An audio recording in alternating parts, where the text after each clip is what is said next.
Palmeiras e Ceará. Você quer? Tá, aperta o microfone. Não, fecha aí, cara. Nossa. Eu tô um pouco atrasado, né?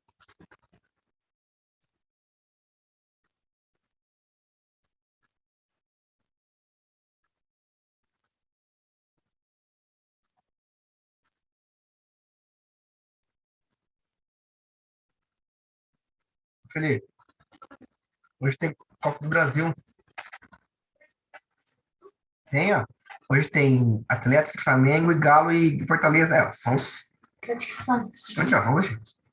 Vou ligar a televisão, às 10 horas. Atlético Mineiro e Flamengo. E Atlético Mineiro. Ok! Felipe, fecha, por favor. Felipe, fecha a porta, vem. Olá, pessoal. Estamos retornando aí. Vamos finalizar o terceiro assunto. A terceira aula, né? Eu só peço desculpa de ser meio corrido, mas é que não tem como a gente dar em uma aula as 6 aulas. Então, como? Em uma aula as 3 aulas. E vou resolver, só lembrando que eu preparei um banco de 12 questões com resolução, comentário, está no Teams, já está lá, primeira parte, segunda parte, para estudar, pessoal. Lembrando que não tem que entregar nada, tá? Tem que entregar nada. É só estudar. Ok? Deixa eu dar mais um tempinho aí, dar mais um minutinho. Opa, hoje tá tendo jogo hoje, hein? Tá tendo Brasileirão, Palmeiras e Ceará. E hoje tem a primeira ida. A ida, né? Da Copa do Brasil. Flamengo e Atlético. E Atlético Mineiro e Fortaleza, é isso? Top, top, top, top.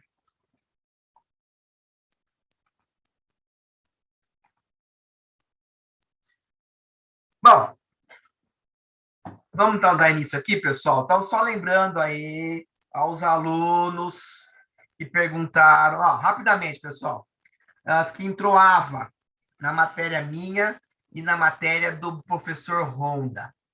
Eu não tive nenhuma informação, se é para responder ou não. A minha sugestão é que vocês entrem em contato com o coordenador local de vocês, tá ok? Eu não sei, não tenho informações, eu não sei o que falar para vocês. Lembrando que nós temos essa aula hoje, temos agora até as 10 horas.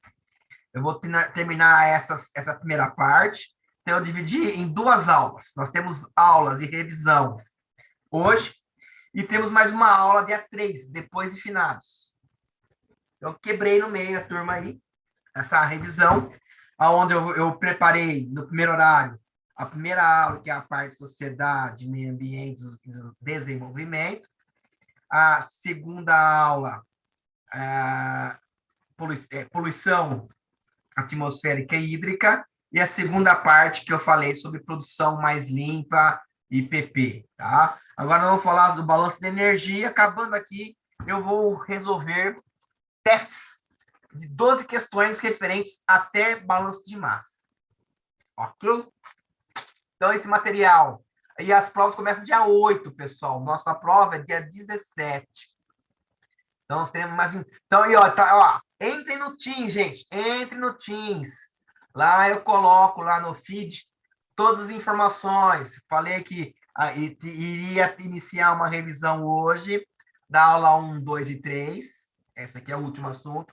Resolver exercício. E dia 3, nosso último encontro, é a segunda parte da revisão da 4, 5 e 6. E vou resolver exercícios da parte 5 e 6, tá bom? E aí nós encerramos o nosso conteúdo aí. Tá aumentando, beleza? Tá crescendo aí, que joia, tá aumentando aí. Bora. O que eu esperava ter 800 alunos, não tá chegando nem um terço, mas tudo bem. Os que estão vindo, tá legal? A prova vão ser 10 questões. Então não tem tarefa, tá, pessoal? Não será como as disciplinas que vocês têm lá da área local, que vocês têm presencial aí, ou via Zoom do professor local. Você tem tarefa para entregar. Aqui não, aqui é a prova vale 0 a 10.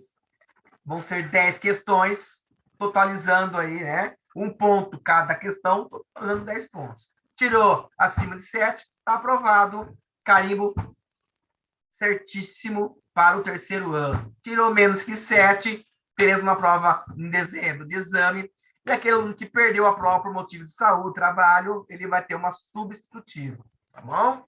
Todas elas aí valendo a sub e a B2 valendo 10, certo? Bom, vamos continuar, então, falando sobre a terceira ferramenta de sustentabilidade.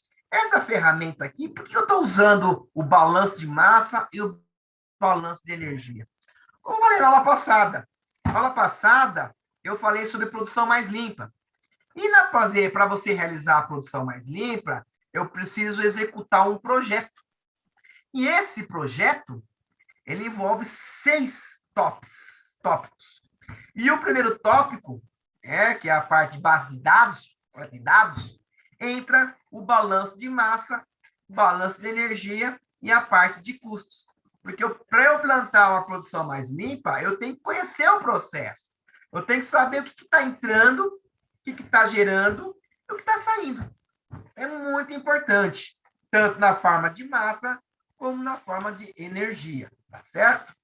Ok?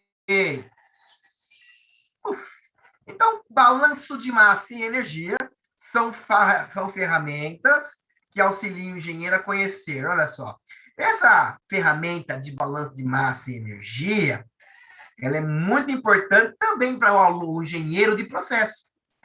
O engenheiro químico, o engenheiro mecânico, o engenheiro de produção, que vai produzir aí um produto, ele precisa conhecer o que está entrando, o que está saindo, o que está gerando. Em termos aí qualitativamente ou quantitativamente. Além do que, permite o engenheiro ambiental, o engenheiro responsável pela produção mais limpa, conhecer o processo. Então, ele é importante porque ele identifica os fluxos de matéria e energia que atravessam o processo. Então, tem uma caixa imaginária, onde eu vou ter entrada, recursos, materiais auxiliares, mão de obra, matéria-prima, energia. Vai ter lá o processo, que pode ter várias operações unitárias, e aí o produto e o resíduo. Então, isso é muito importante, ok? Então, olha lá, é muito importante conhecer, através da indústria, todos os processos, porque você vai aplicar essa produção mais limpa no processo A, processo B, processo C, né? E saber o que está entrando de matéria, de energia, e quais são as principais emissões ou perdas de energia. Somente o conhecimento detalhado desses fluxos possível propor opções de minimização de resíduos, emissões e consumo de energia, que é o que é a ideia da produção mais limpa. É a minimização de resíduos, emissões de consumo de energia. Hoje é só a revisão. É a última, agora a segunda parte aqui, até às 10 horas, é só revisão. Mas, pessoal, eu vou resolver exercício. Fiquem aí que é a parte... Daqui a pouquinho já, olha, mais ou menos às 9h15, eu acabo esse assunto, e das 9h15 até mais 9h40, a gente faz exercício. Tá bom? E a gente pode até abrir o áudio para bater papo. E assim, estou muito feliz de estar com vocês quarta-feira, embora pouca gente, mas tudo bem, não tem problema. Mas vamos lá. Olha lá. Então, olha lá, pessoal, quando eu mostrei para vocês a aula, o assunto na aula de intervalo, olha lá, aonde entra o balanço de massa de energia? Na primeira parte, mais importante, a mais demorada, então na coleta de dados, aqui me fornece. É a partir do balanço de massa de energia que eu vou saber qual é a quantidade de matéria-prima, materiais e energia usada no processo, qual é a quantidade de resíduos e emissões gerados no processo, de qual parte do processo vem os resíduos e as emissões. É muito importante isso. Qual parte da matéria-prima que ela é produto e qual que ela se torna um resíduo. Qual parte da matéria-prima ou de materiais utilizados se perde na forma de emissões de gases. É muito importante essa ferramenta de balanço de massa. É usado muito para a primeira etapa da aplicação da produção mais limpa. Então, só lembrando, as quantidades de matérias que são processadas industriais podem ser descritas respeitando a maravilhosa, digníssima Lei de Lavoisier, que foi estabelecida em 1775, que é o princípio da conservação de massa. Então, o balanço de massa, obedecendo o princípio da conservação, e não é conservarão, não, é conservação, ó, de massa. O que quer dizer isso? O que entra vai ser igual ao que acumula e sai, certo? Da mesma forma, energeticamente, nós temos também o princípio da conservação de energia, que eu não vou lembrar quem que foi, que, na verdade, nada mais, nada menos, que é o que estabelece a primeira lei da termodinâmica. Olha como engenharia é gostoso. Olha como engenharia é maravilhoso, né? Legal. Você tem a parte da termodinâmica, você tem a parte da química geral. Então, da mesma forma, as quantidades de energia que são processadas na indústria podem ser escritas pelo balanço de energia e obedecendo o princípio da conservação de energia, que é nada mais nada menos a teoria da primeira lei da termodinâmica, que foi definida em 1820. Agora, não lembro por quem, gente. Se houver algum acúmulo ou armazenamento interno na máquina, então o que entra em processo deve sair. Olha lá, Antoine Lavoisier, que é a primeira parte. Não lembro quem foi da parte da termodinâmica, mas tudo bem. Olha lá. Então, só lembrando, pessoal, lá, a termodinâmica, no processo, sistema é o espaço cessionado das propriedades físicas, químicas, bioquímicas, biológicas, que ocorrerão no processo, né, no processo. Então, é o sistema. Então, tem o sistema. O processo, aqui é o sistema, isso aqui é tudo sistema. O processo é cada das etapas que promove mudanças das propriedades do sistema e são classificadas em bateladas contínuos e semicontínuos. E o volume de controle é a pequena parte do sistema escolhido para aplicar o balanço de massa. É nesse volume de controle que a gente vai aplicar a produção mais limpa. O que é um processo batelada? O que é um processo contínuo? Como diz o nome, o processo batelado é um processo mais antigo. É o primeiro que saiu. Muitos processos hoje contínuos se iniciaram através da batelada. E que são processos são feitas por etapas. Então, geralmente, pessoal, atualmente, o processo batelada ela é usada para produções pequenas ou em reações que eu quero ter um melhor controle, né? Melhor segurança, como, por exemplo, alguns processos aí de polimerização, fabricação de produtos farmacêuticos, explosivos, onde a dosagem da matéria-prima é bem controlada. E os contínuos, que é a grande parte, né? O pessoal da produção, só é a parte da engenharia de produção. São os processos feitos numa linha contínua. Não tem parada. Exemplo clássico, a indústria automobilística. Quem teve o prazer de conhecer uma unidade da GM, da Volks, né? É muito legal a linha de produção, porque você vê lá a linha, e essa linha de produção dos carros foi criada em 1914, e comecinho por Henry Ford. Eu acredito que o Henry Ford foi um dos pais da produção. Foi ele que criou essa linha de produção.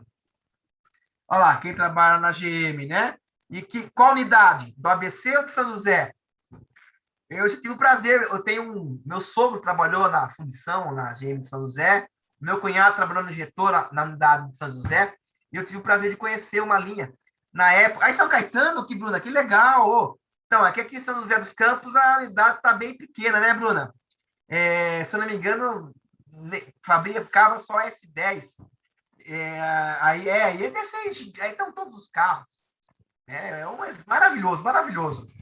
E é lindo a linha de produção, né? É lindo, é lindo. É a mesma coisa que a produção da cerveja, produção de petróleo, né, dos derivados de petróleo, são todas etapas contínuas. Por exemplo, o petróleo entra lá, é extraído o petróleo lá na plataforma, o navio traz. Aí eu tenho os dutos. Quem mora aí, o pessoal aí, se eu não me engano, da unidade do Anchieta, deve passar muito perto.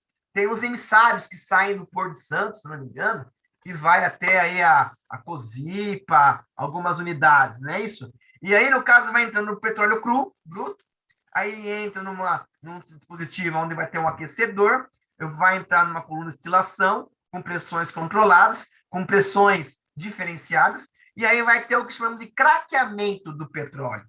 Então, vai entrar lá o petróleo com camadas grandes de hidrocarbonetos, e através da volatilização, da pressão de vapor, da pressão, temperatura, ele vai craqueando.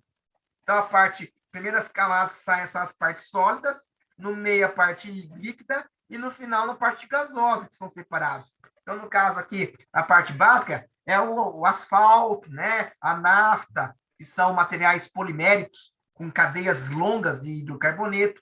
Na parte intermediária, nós temos aí os líquidos, que é a gasolina, a querosene, que eu tenho uma numeração menor de carbono, na ordem de 20 até mais ou menos aí 7, 6. E na parte última etapa, eu tenho a quebra desse petróleo em moléculas menores, um tipo de 1 carbono, 2, 3, então, que é o propano, o metano, e isso é contínuo. Mesma coisa os carros, mesma coisa do cervejeiro e assim por diante. Quando eu quero uma longa escala. Então, lá, pessoal, lembrando que nós temos o sistema aberto e sistema fechado. Então, aberto não dá mais menos que é um sistema contínuo. E o fechado é conhecido como sistema baquelada. Lembrando que o sistema é o sistema que permite o fluxo de massa através da fronteira. Tanto posso trabalhar de forma mássica ou energia. O fechado desse tipo de sistema não há transferência de massa através da fronteira do sistema. É uma característica do processo de batelada. Olha lá. Então, o balanço de massa são fundamentais para o controle de transformação, particularmente do controle do rendimento de cada produto. E esse balanço de material pode ser empregado numa fase expiatória no processo, na melhoria de uma unidade piloto em que o processo está sendo planejado, ou até mesmo na operação da planta com um instrumento de controle de produção contínua. Então, é uma coisa interessante. Então, só para ter uma ideia, agora vamos tentar quantificar isso aí, né? O que pode entrar? Entra só um produto? Entra só um reagente? Né? Não. Entra só uma matéria-prima? Você pode, num processo, ter várias matérias-primas entrando. Então, tem lá uma somatória de matéria-prima. Aqui, no caso, eu vou ter uma energia total. Aí eu vou ter, então, a operação unitária ou várias operações. Eu posso ter materiais armazenados, geralmente aqui energia armazenada, e essa parte, que é a parte mais importante, aqui é os reagentes, aqui é o produto. E aqui vai ter o total de produtos que pode sair, pode ser 1, 2, 3, 4 produtos. É o caso do petróleo, né? Na linha contínua vai sair a nafta, o asfalto, vai sair a gasolina, o querosene, o propano, o betano, o metano, total de resíduos, então aqui, ó, total de resíduos, total de energia incorporada no produto, total de energia sai como resíduos, total de energia perdida. Então, perda da eficiência, perda de calor também é contida como um processo de poluição. Um processo não bem queimado ou bem aquecido, ele vai gerar desperdício. Isso pode também ser contado como parte negativa. Então, rapidamente, ó. Então, através aí do balanço de massa, é igual a massa saída mais que armazena. Então, na matéria-prima é igual a produtos, resíduos, materiais armazenados. Então, eu posso quantificar isso. Ó. Então, EM, matéria-prima é igual a produtos mais resíduos mais materiais armazenados. Então, onde a somatória de matéria-prima olha lá, matéria-prima 1, matéria-prima 2, matéria-prima 3. A somatória de produtos, produto 1, produto 2, produto 3. A somatória de resíduo 1, pode sair vários tipos de resíduos. E materiais incorporados. Então, através do balanço de massa, é possível a gente analisar o que está entrando e o que está saindo. Aqui foi um exemplo que eu dei, muito interessante. Olha lá, processo. Entra e sai. Ó. Exemplo 1. Balanço geral. Equação do balanço geral. Então, veja só que interessante aqui, pessoal. Aqui é nem a indústria, olha lá. A cada ano, 50 mil pessoas se mudam para uma cidade, 75 pessoas abandonam a cidade, 22 mil pessoas nascem e 19 morrem. Então, tem aqui o que vai entrar e o que vai sair. Escreva o balanço da população P dessa cidade. Então, o que está entrando lá? Então, entra mais geração, menos saída, consumo igual ao acúmulo. O que é o acúmulo? É o total aí, ó. Então, a entrada, massa que entra através das fronteiras lá. Entrou 50 mil pessoas na cidade, se mudaram para essa cidade. É o caso do Barbieri, que estou há 22 anos em São José dos Campos. Saí de São Carlos, fui para São José dos Campos. O que é a geração lá? Geração é o que eu fiz. O Felipe e a Vitória foram gerados aqui. Tá? Então, tenho 2 filhos que nasceram em São José dos Campos. Ó. 22 mil pessoas entrando. O que seria saída lá? Massa que sai através das fronteiras lá. Então, são 75 pessoas que saem da cidade. Ah, já trabalhei, estudei, vou voltar para minha cidade. Aí tem o consumo, que é a massa do consumo de dentro de pessoas, olha lá. Então, 19 mil, o que foi? São as pessoas que morreram. Foi consumido lá. Então, o que acontece? A entrada menos a saída. A entrada mais a geração, menos a saída, menos o consumo, tem um acúmulo. Quantas pessoas ficaram na cidade? Olha lá.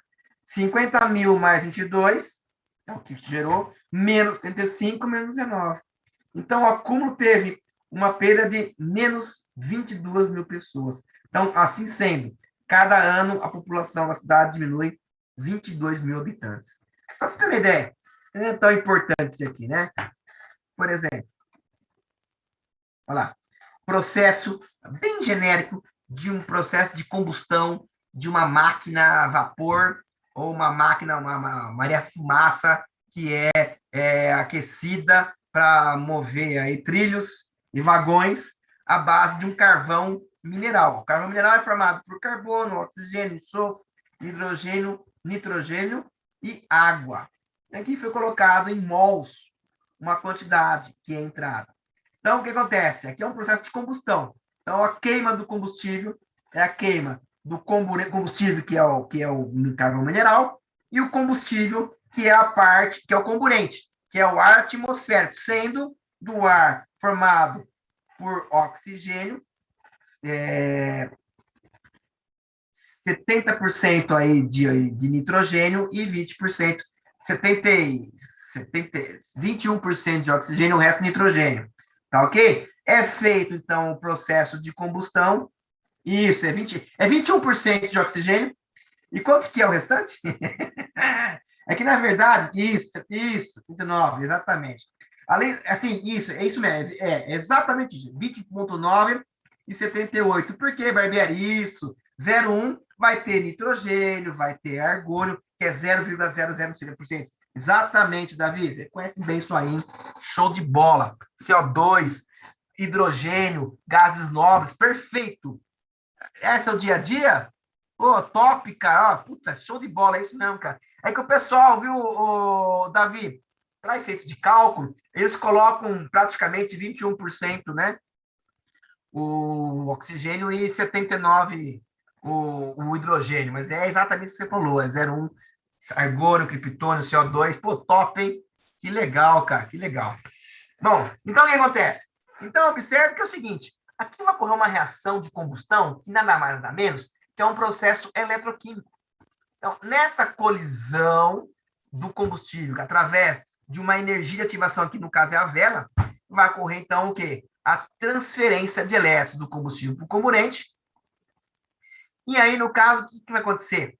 Esse calor, essa reação eletroquímica, ela é exotérmica. Ela libera calor. Então, eu aproveito esse calor para poder mover os pistões do carro.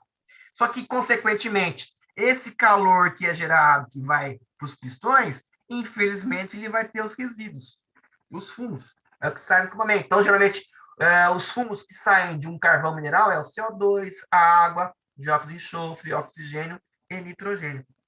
Então, só para mostrar para vocês que é importante analisar o balanço de massa para ver o que está entrando, o que está saindo e, consequentemente, aí, ver a quantidade. Tanto a análise qualitativa, que é para ver quais são os elementos, e tanto a análise quantitativa, a quantidade. Usa bastante, viu? A pessoa da produção vai ter uma matéria que é muito legal, que é o tal do PCP. Que é isso mesmo, cara. É essa base aí, ó. Vai usar muito balanço de massa. Então, é muito importante essa análise. Então, para nós finalizarmos a primeira parte, né, pessoal, vamos aqui pegar um exemplo lá, né? Então, ó, para efetuar análise de fluxo da matéria, é necessário seguir o seguinte roteiro. Primeiramente, definição dos objetivos e das variáveis a considerar. Ó, entra na parte de quantidades. Ó. É a primeira etapa, né, da aplicação de um projeto para a produção mais limpa. Então, vão ser aqui 6 etapas para você poder aplicar. Definição dos objetivos e variáveis a considerar, a limitação do espaço de análise das etapas, a limitação do tempo. Aí depois vem, então, não tem os quadradinhos lá, que são as fronteiras? A representação gráfica dos fluxos de que está entrando, a representação gráfica dos fluxos da quantidade e interpretação e conclusão. Vamos dar um exemplo aplicando esses passos? Por exemplo, uma aplicação de pintura numa bicicleta. E como que ficaria, então? Lá? Lembrando que eu vou aplicar, ó, item 1, 2, 3, 4, 5, 6. Então, variáveis considerar tinta, solvente, materiais de limpeza, o espaço, né? Quais são as etapas, quais são as operações unitárias? Nós temos a parte de limpeza, nós temos a câmara de pintura e tem a etapa de secagem. Isso é bem grosseiramente, tá? E isso é feito aí por dia. Aí pus um ano aqui, mas pode ser a produção por ano. Isso é bem de produção, gente. Bem produção mesmo, tá? PCP. Aqui pode ser por ano, por dia, por segundo, por hora. A moça aqui que trabalha na GM, que legal. A Bruna. Ô, Bruna, lá, vocês trabalham com isso, mas lá você tem quantos carros que saem por hora? Né? Quantos carros são montados, são pintados, que saem por hora, né? Ou por minuto, segundo. Eu não sei como que funciona aí, eu não lembro. Mas é um negócio violento. É um negócio violento. É isso.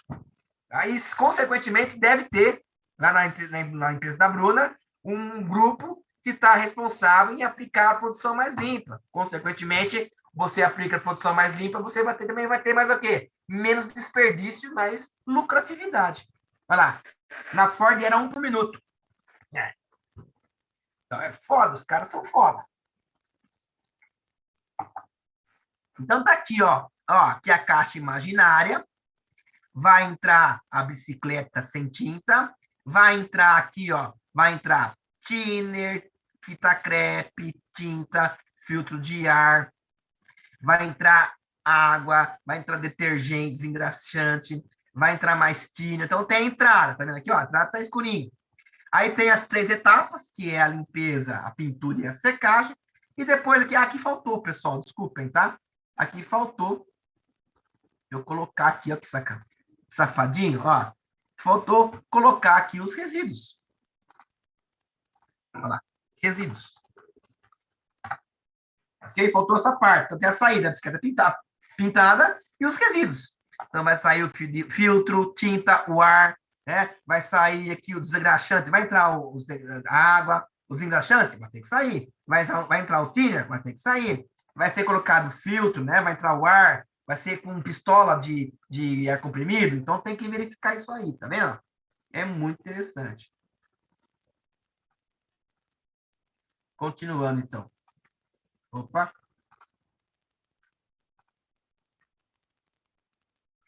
Caramba.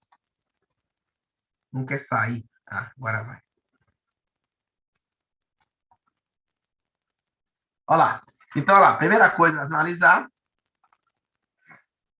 Então, tem que verificar cada etapa. Olha lá. Então, presta atenção aqui, pessoal. Aqui eu tenho as 3 etapas, tá?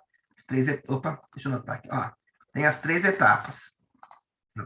Então, tem essa etapa aqui, tem essa etapa aqui, tem essa etapa aqui.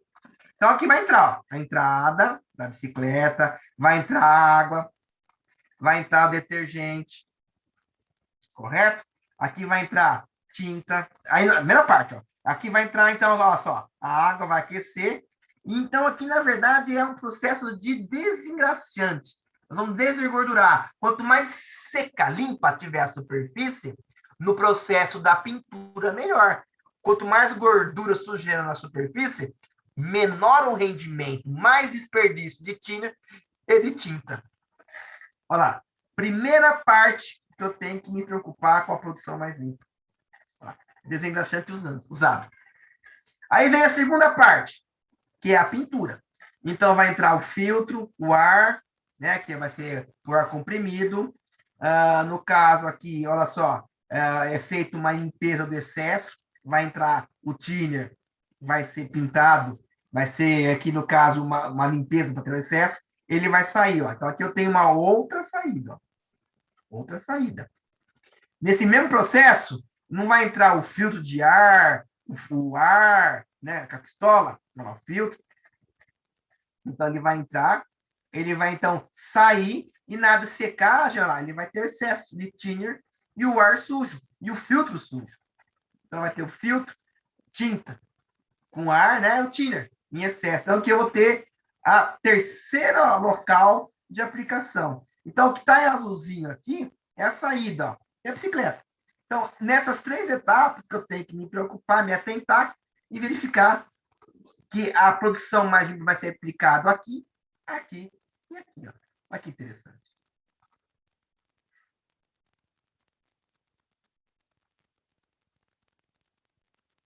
Então, para finalizar, pessoal, geralmente o pessoal dá nomes. Olha lá. Então, a entrada, E1, E2, E3, E4, E5, E6, E7, E8 e E9. Ó. São as entradas. Que é a fita crepe, que é a tinta, que é o thinner, que é a água, que é a bicicleta, que é o desengraxante. E eu tenho que me preocupar com a saída. Ó. Então, aqui eu vou ter, ó, S2, S3, S6, S5, eu vou ter desengraxante, eu vou ter o thinner, vou ter o ar, vou ter tinta em excesso, vou ter o filtro. Então, é muito importante analisar. Ó, que bacana. Ó. Dados os nomes,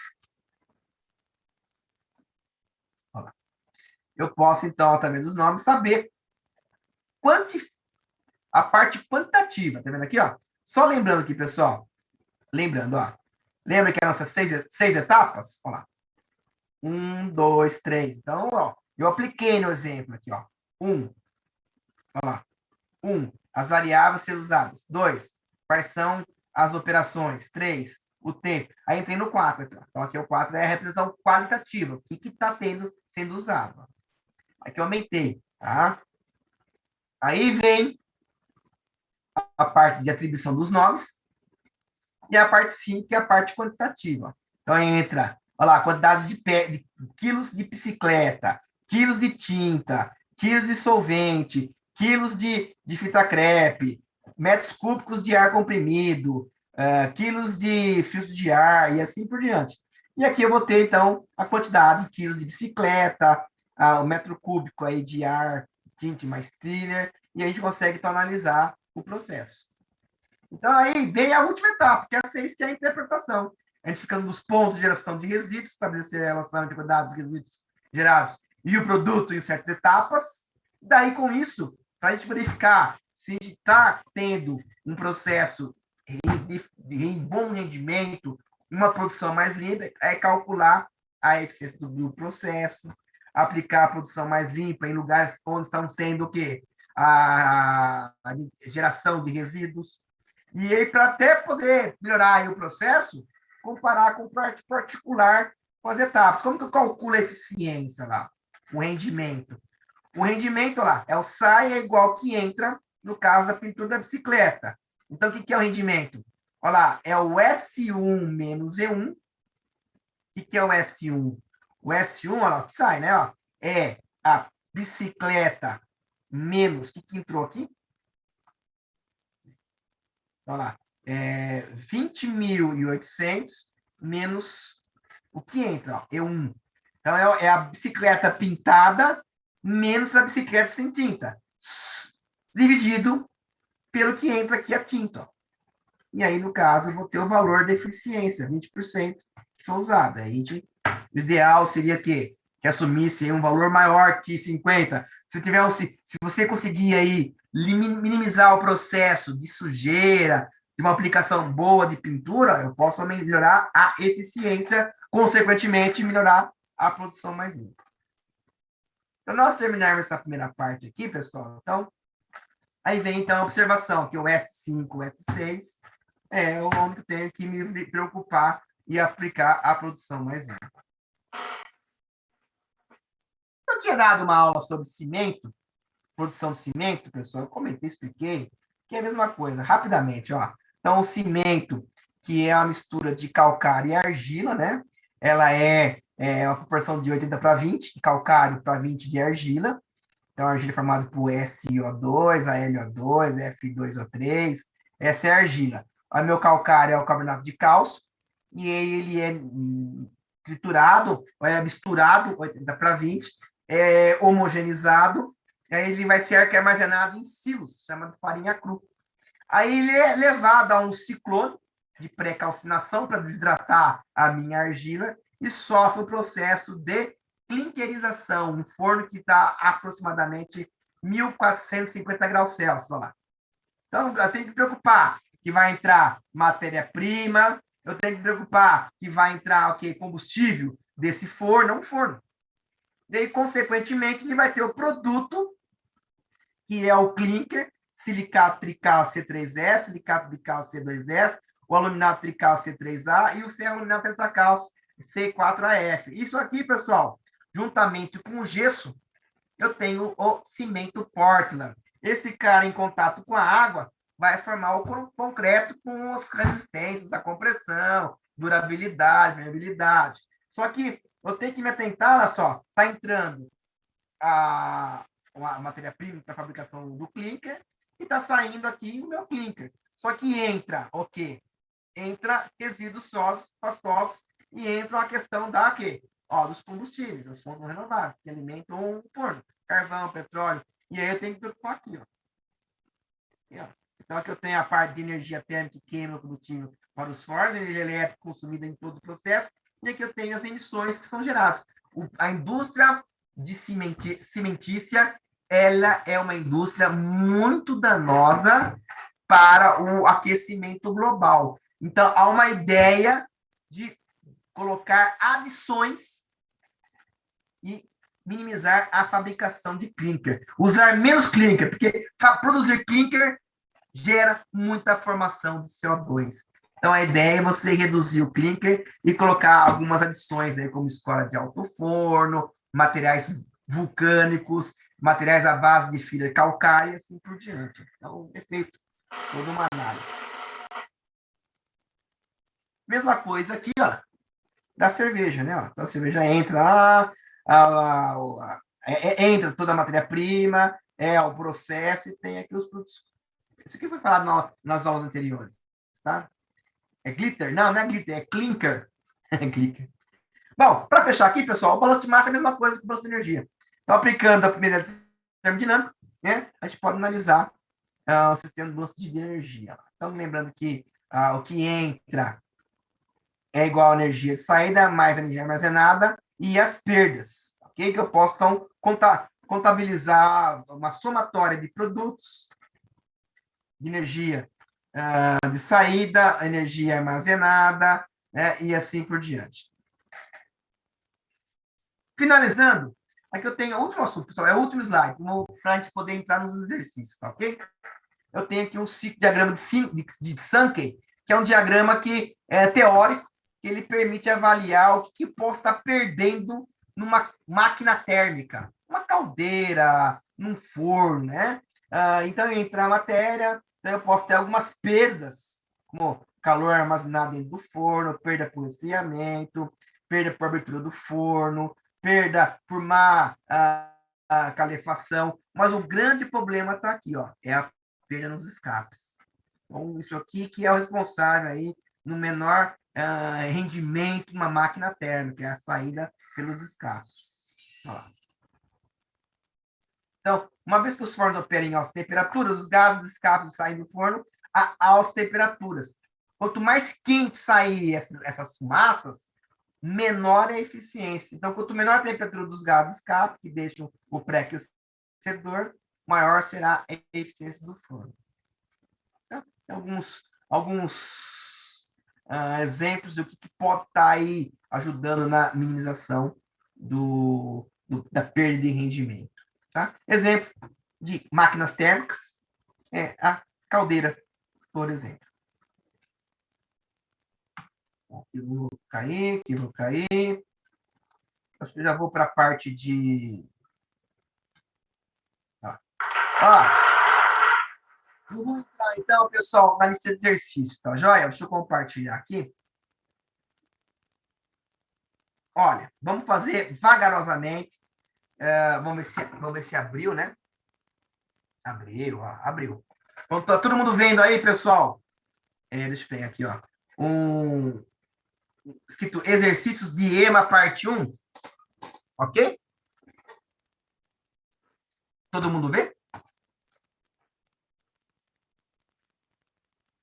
Sim, então se uma pessoa vê. Então tá aqui, pessoal, olha só. Aqui tem. Eu preparei. Não se preocupe, eu vou fazer lentamente, tá? São 12 exercícios. Aí eu encerro a aula de hoje. Lembrando que semana que vem vocês têm aula com Honda. Dia 3, eu termino as outras 3 aulas e faço mais 12 exercícios. Esses exercícios estão onde? Estão no Teams. Já coloquei lá a parte 1 e a parte 2. Não precisa entregar, não, pessoal. É só para estudar, tá bom? Vamos fazer vagarosamente, mas só para vocês terem uma ideia que pode cair na prova. Tranquilo, gente, tranquilo.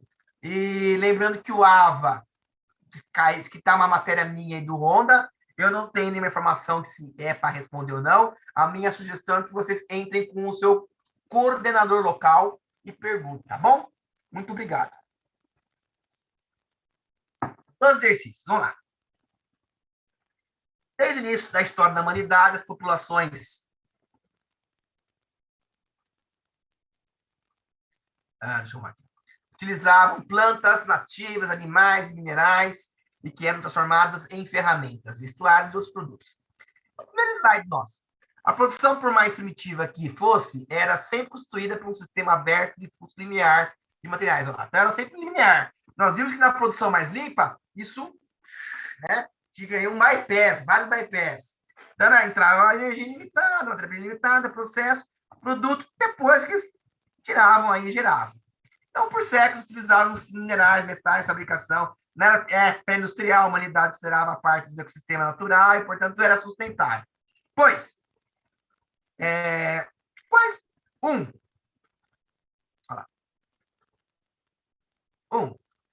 A quantidade de energia consumida no processo era muito pequena e a energia disponível poderia ser considerada ilimitada. 2, a quantidade de material utilizado no processo produtivo era muito pequena e os materiais disponíveis poderiam ser considerados ilimitados. 3, a quantidade de resíduos descartados no processo produtivo era muito pequena e o ambiente tinha tempo para absorver e decompor os seus resíduos. Quanto às afirmações acima, pode-se dizer, tá, que, na verdade, a correta seria todas. Exatamente isso, pessoal. Aqui resume que tudo, aqui, ó, os processos funcionam linear e a quantidade consumida era pequena a uma velocidade que a Terra conseguiria repor o meio ambiente. Então, a alternativa E, todas elas eram corretas, tá certo? Exercício 2. Vamos lá. O desenvolvimento. Peraí, o que estão pedindo aqui? Sim, esse PDF está com as respostas e alguns têm comentário, tá, pessoal? Tá lá sim. Tá lá sim, tá? 2. O desenvolvimento de um sistema está limitado a seus recursos energéticos. Se podem suportar mais crescimento ou se o sistema deve ser limitado em sua atividade, depende da disponibilidade de energia externa. Para sobreviver, os sistemas geram ordem. Para sobreviver, os sistemas geram ordem, desenvolvem retroalimentações de energia e reciclam materiais. Os fluxos de energia limitada na fonte não podem suportar um crescimento ilimitado. E os sistemas que empregam essas fontes têm que se desenvolver de forma a manter o armazenamento de energia e de reserva em um nível de fluxo de entrada que possa suportar. A figura A, que vou mostrar daqui a pouco, mostra a base da produção em interação com que as reservas de combustíveis e energia constante da origem solar e o feedback, a retroalimentação no trabalho numa sociedade, realizado numa estrutura de sistema.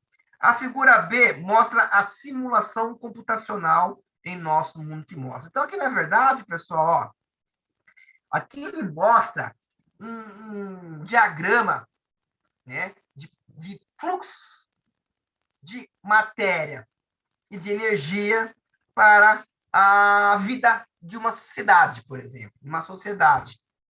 Ok? Então, aqui eu tenho.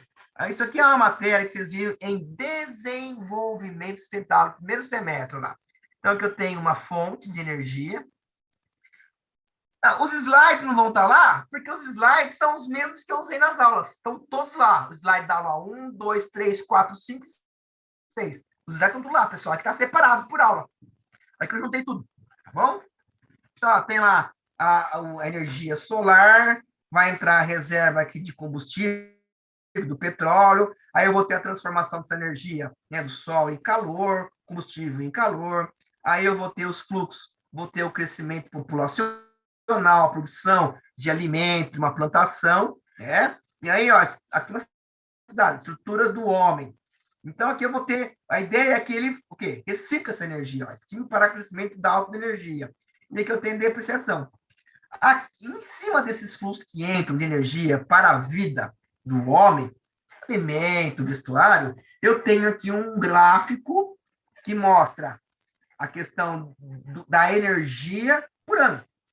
Aqui eu tenho uma linha de combustível e aqui eu tenho o quê? O crescimento populacional. Então, observe que as fontes não renováveis, que é esse caso aqui, ó, esse cara aqui, pode ver que ele tem, certo, quantidade na Terra, e com o crescimento da atividade humana, com o desenvolvimento, com o estilo de crescimento, ó lá, ele vai ter um pico, é o que mostra lá aquele gráfico passado, que nós vamos ter 4 ciclos. Eu vou ter um aumento, consequentemente eu vou ter um esgotamento, ó, vai chegar num máximo. Isso é um exemplo de uma fonte não renovável de petróleo. Eu vou ter o pico, e com a redução aqui, eu vou ter a minimização, aonde eu vou estar aqui no crescimento de baixa energia. Aqui requer o quê? Uma troca, uma restauração, o uso de fontes que não se terminam. Aí está aqui, ó, eu expliquei o gráfico. Aí aqui está falando. Analisa as afirmações a seguir e assinale a alternativa correta. 1. À medida que o reservatório de combustível é drenado, um estado de declínio e um estado estacionário, após o período de crescimento, são inevitáveis. 2. Após o esgotamento das fontes de energia não renovável, a sociedade pode continuar no mesmo ritmo de crescimento. 3. É estranho, hein? Você viu que não está, ó. Você viu que não está no mesmo ritmo de crescimento.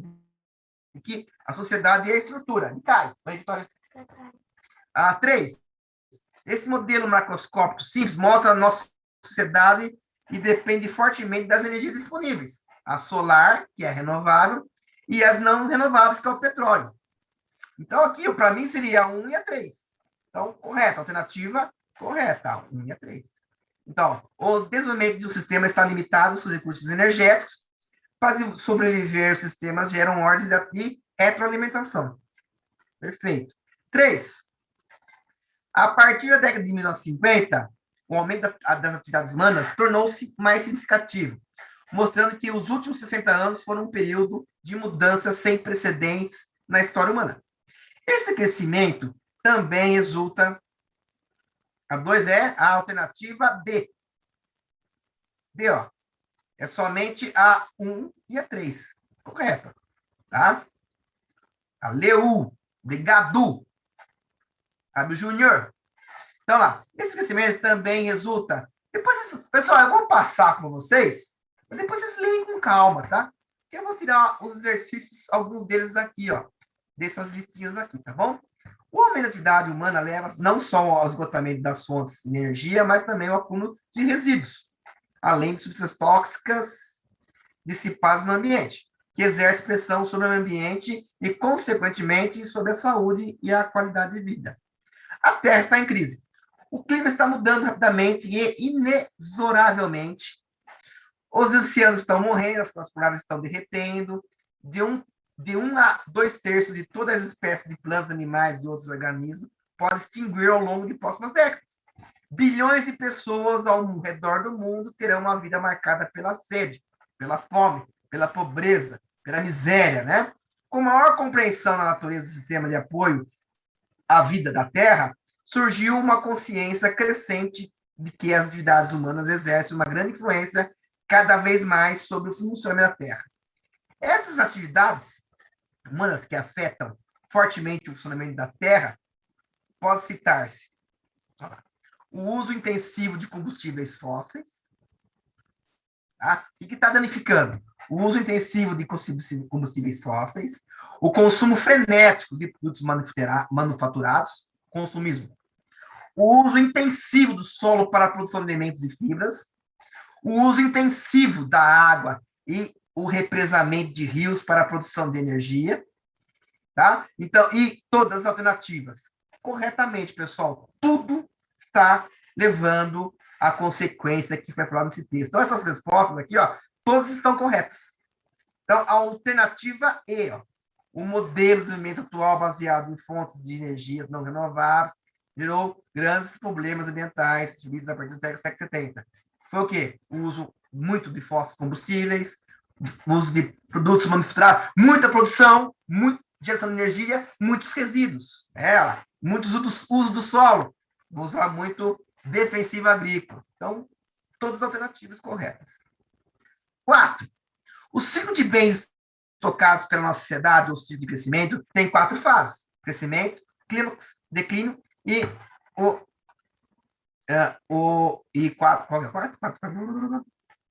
estágio de baixa energia. Em um sistema natural, como uma floresta, por exemplo, após o crescimento de rápido, estágio 1, a diversidade e a complexidade aumentam, estágio 2, as espécies desenvolvem relações de cooperação, há mais organização, os organismos dividem suas tarefas em vez de competir. No terceiro estágio, os estoques de reserva começam a diminuir. Ó. Então, eu vou ter 1, que vai ter o crescimento, o 2, que é o clímax, o estágio 3 é onde eu vou ter a minimização. Ó. Por outro meio, o sistema declina para adaptar a uma etapa de baixa energia, que é o estágio 4. Esse declínio pode ser gradual e catastrófico, mas é inevitável. Então, na sociedade, o ciclo ocorre de maneira semelhante. A economia, agora, isso aqui está falando de uma floresta, que a planta cai, o besouro come, a planta em decomposição, ele cresce, e assim vai indo. A economia urbana madura é semelhante a um ecossistema maduro com muitos tipos de profissões, especializações e organizações. Surgem regras que ajudam a eliminar a concorrência destrutiva. Essa economia urbana madura corresponde a qual etapa? Olha lá. Estágio 1, estágio 2, estágio 3, estágio 4, e não tem estágio 5, né? Então, já não pode ser a E. Então, na verdade, olha lá, a diversidade e a complexidade aumenta nessa etapa aqui, ó, no estágio 2. Perfeito? 5. A energia é o que permite o crescimento da população e da atividade econômica. A energia básica da atual civilização são petróleo, gás e eletricidade. Hoje, a energia renovável fornece renovável. menos de 1% do consumo de energia da nossa civilização. Nossa sociedade utiliza atualmente cerca de 85 milhões de barris de petróleo por dia. Esse volume de energia de petróleo corresponde a 300 hidrelétricas gigantescas, 6 mil usinas termoelétricas, 6 milhões de turbinas de vento e 10 bilhões de painéis solares. Vamos lá. Tá? Esse consumo de petróleo. Olha só, né, o que pode estar usando para minimizar esses 85 milhões de barris. Um barril de petróleo contém energia equivalente a 20 mil horas de trabalho humano, 10 anos e 250 dias de 8 horas de trabalho por dia. O consumo mundial anual de petróleo equivale ao trabalho de 200 bilhões de seres humanos, 30 vezes a população mundial. Considerando a que nossa sociedade viu seu crescimento tornando possível pela exploração em escala industrial do petróleo, é possível afirmar que 1. O aumento da nossa civilização depende do petróleo para transformar os recursos mundiais em bens de sociedade. 2. O esgotamento das reservas de petróleo deve levar nossa sociedade a um inevitável declínio. 3. O petróleo será facilmente substituído por uma combinação de fontes de energia renováveis. Então, qual que seria a alternativa correta? Somente a 1? Somente a 2? Somente a 3? Olha lá. Ok? Correto, que é correto, tá? Assim é correto, a análise correta. Ao correto, somente a 1 e a 2. Olha lá. Então, ó, os sistemas produtivos são uma organização de particular de fluxo de matéria, energia e informação. Sua evolução deveria ser compatível com o funcionamento do ecossistema. São inúmeras evidências do atual padrão destrutivo do sistema produtivo e, lamentavelmente, muitas delas são irreversíveis, como mudanças climáticas e biodiversidade. Então, a alternativa correta são verdadeiras. É a alternativa 1, tá? E alternativa 2. 6. Em um sistema final de tubo, para cada efluente haverá provavelmente várias opções de tratamento, igualmente aceitável, com a diferença nas qualidades do custo e no desempenho ambiental. Entretanto, ações desse tipo trazem implícitas a ideia de que a quantidade de matéria-prima e de energia do planeta é ilimitada e que o ambiente apresenta capacidade também limitada de absorver resíduos, sejam eles tratados ou não. Então, tem um exemplo aqui de final de tubo. A figura mostra, então, aqui uma visão de uma empresa convencional em que tanto a capacidade de carga de alimento como a quantidade de matéria-prima são limitadas. Essa forma de combinação, a poluição, surgiu, olha lá, de acordo com a população que começou a adoecer no final dos anos 1970, para lidar de forma definitiva com o problema ambiental. C. Das ações regulamentares que passam a proibir o descarte de poluentes específicos como substância tóxica, com o objetivo de prevenir ou minimizar a combinação do ambiente por materiais perigosos. D. A partir de pressões exercidas tanto pelo ambiente como pela sociedade. E E. Para incentivar o mercado de equipamentos de tratamentos de efluentes. Então, a pergunta aqui é, ó, a figura mostra a relação de uma empresa convencional, tanto capacidade de carga e ambiente, com a quantidade de matéria-prima e energia são ilimitadas. Essa forma de combate à poluição é a alternativa C, ó, ações regulamentadoras. 7. Nos anos 90 até hoje, um grande número de ferramentas, certificações ambientais, movimentos e campanhas foram criados em várias partes do mundo com o objetivo de consolidar conceitos como a desenvolvimento sustentável, traduzindo a prática da gestão. Há cerca de 2 décadas não se considerava que entre os problemas de engenharia que questões ambientais se impusessem tão claramente como desafios para a sobrevivência das organizações e da própria sociedade em que elas estão inseridas.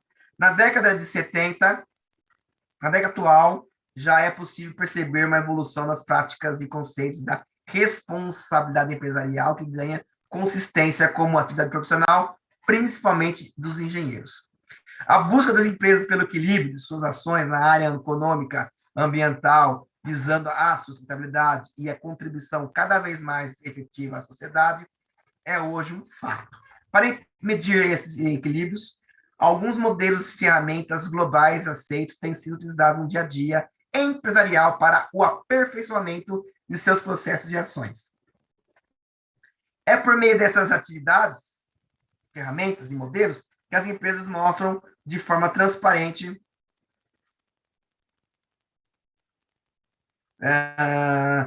suas estratégias, controla a relata o desempenho ambiental. Cara, que texto gigante. Essas ferramentas atendem a necessidade dessa organização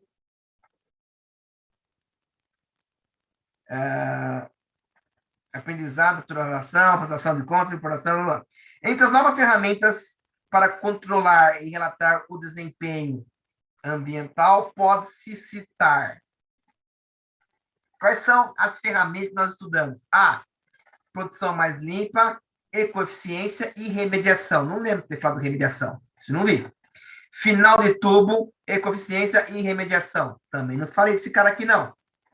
Produção mais limpa, ecoeficiência, produção mais limpa. Isso eu falei. Produção mais limpa, são as ferramentas, né? Não é tá, são as ferramentas. Quais são os modos que foram criados? Controle de emissões. Não falei disso aqui, não. E ecoeficiência, produção à poluição, remediação. Então, a alternativa correta é a alternativa C. 8. Um passo no controle da emissão e resíduos do programa Prevenção à Poluição, lançado pela Agência de Produção Ambiental. Essa iniciativa visava reduzir a poluição por esforços cooperativos, indústrias e agências. Pessoal, isso está tudo nos slides, viu? Estão todos os slides. De acordo com a EPA, o programa de prevenção à poluição deve considerar a substituição de materiais no processo de produção para a redução e total eliminação de materiais tóxicos, a implantação de ciclos abertos de reciclagem fechados, tá? Fechados. O desenvolvimento de novas técnicas que auxiliem a remediação nos efluentes, o tratamento só no final do processo e incineração. Ao correto é a substituição de materiais no processo de produção para eliminar total eliminação de tóxicos. Isso está no slide, gente. Exercício 9. Há um passo do controle também da prevenção, a EPA, tá? De acordo com a EPA, não se pretende que programas de prevenção à poluição englobe sistema de gerenciamento SCGA, a transferência de resíduos de uma parte para outro ambiente, C, relatórios públicos ambientais, esse é, o A é, o C é, a apresentação pública de voluntários de desempenho ambiental da empresa. Tá? Então, olha só. Não, né? Ó, não, é? Não. O A é, o C é, o D é, e o uso de programação mais limpa. Então, o que não está de acordo com o app? É a alternativa B. Está aqui, ó. Está nos slides, gente. Acabando. 10. No que se pretende que programas de prevenção à poluição e técnicas de remediação, tratamento de resíduos, de tubo, reciclagem, circuitos abertos, incineração, para recuperação de energia, descarte, transferência de resíduos de uma parte para outro ambiente e nem mesmo a incorporação de resíduos e outros produtos. Considera-se que essas práticas não atuam na redução da quantidade de resíduos poluentes, mas tão somente corrigem por impactos causando pela geração de resíduos. Então, tem o sistema aqui de reciclagem aberta e fechada. No que se trata de reciclagem, fica claro que porque as técnicas em circuitos abertos não são considerados programas de prevenção à poluição. Eu acabei de falar, pessoal. Lembra? Tá? Então, a alternativa correta é a A. Ó. No ciclo aberto, o resíduo é aproveitado por terceiros para a produção de um novo produto. E os resíduos e as emissões não são eliminadas, elas são somente transferidas. E, no caso, elas podem ser perdidas, descartadas num acidente, uma tubulação de um caminhão. Então, no ciclo fechado, o resíduo não é reutilizado no próprio processo. Então, o correto é a alternativa A. Está acabando. 11.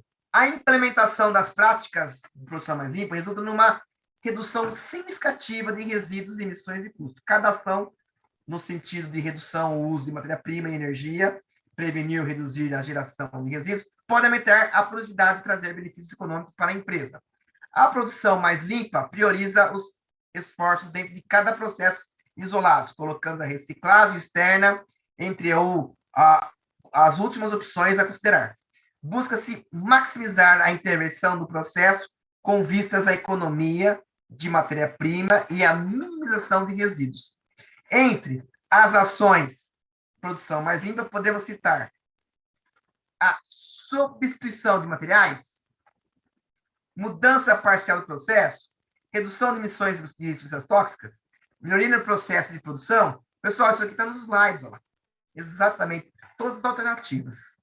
E a última questão, balanço de massa de energia, são ferramentas que auxiliam o engenheiro a conhecer o processo, identificar o fluxo, matéria, entre outros. Somente com o conhecimento detalhado é possível determinar o que está saindo e está entrando. Resíduos e emissões, por exemplo, podem se originar por diferentes matérias-primas, por diferentes razões. Para coletar os dados e para calcular os custos de descarte de resíduos ou perda de matéria-prima, deve estar apto a identificar qual é a quantidade de matéria-prima e matéria usada em cada processo, qual é a quantidade de resíduos e emissões que faz parte. Isso aqui está nos slides, gente, ó. Isso aqui está certo, está tudo correto, ó. Está tudo certinho. Se você pegar lá na parte do balanço de massa e energia, tem um slide lá que vai estar explicando que essa é a parte de coleta de dados. O que está na coleta de dados? Todos esses caras aqui. Tá, ok? Bom, e com isso, senhoras e senhores, me perguntaram uma coisa aqui. A PS. Ô, pessoal, desculpem, eu não sei o que é da PS de vocês do segundo ano, hein? Vocês teriam que falar com o seu coordenador e o professor que é responsável pela PS. E cada unidade tem um professor que vai ser responsável pela PS. Eu peço desculpa, ele está meio desconectado, essa questão aí de PS. Peço perdão, gente.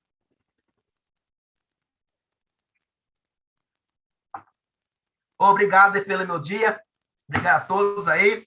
Pessoal, desculpem, é que eu não queria perder meu tempo com essa parte local, tá? Esse negócio de APS, do AVA lá, por favor, entre em contato com o seu coordenador ou o professor, que deve ter um professor da APS. Eu acho que é um professor de física, hein? Via de vocês, se não me engano, de física, que está responsável pela APS do assunto de vocês. Eu acho que é a física, a APS. Entre em contato com o professor, você deve ter aula com ele na semana, ou com o seu coordenador. Tá bom, pessoal? Mas desculpem de fazer todas as aulas em uma aula só, mas eu quis só dar um link, só para dar uma relembrada.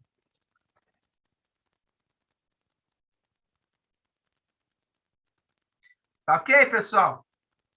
Acho que alguém quer falar aqui. Peraí.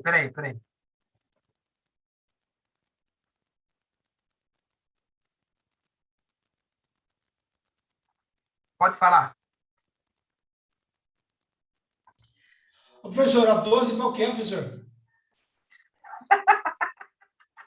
Faltou a 12 aí. Pessoal, qual que é a 12 mesmo, gente? Eu nem lembro mais. Acho que é a E, não é? Valeu, aí, ó, Fernando, aí. O pessoal, desculpem, tá? Desculpem aí, ó. Me perdoem, é que é muita coisa. Eu quis fazer a revisão porque eu dei a aula. E semana que vem, dia 3, a aula semana que vem é o Honda. O Honda. Aí eu termino as outras 3 aulas e faço exercício. Tá bom? Espero que seja gostoso. Tá bom, gente? Ó, show de bola, professor. Abraço. Boa semana, até dia 3. Tchau! Tá bom, professor. Até mais.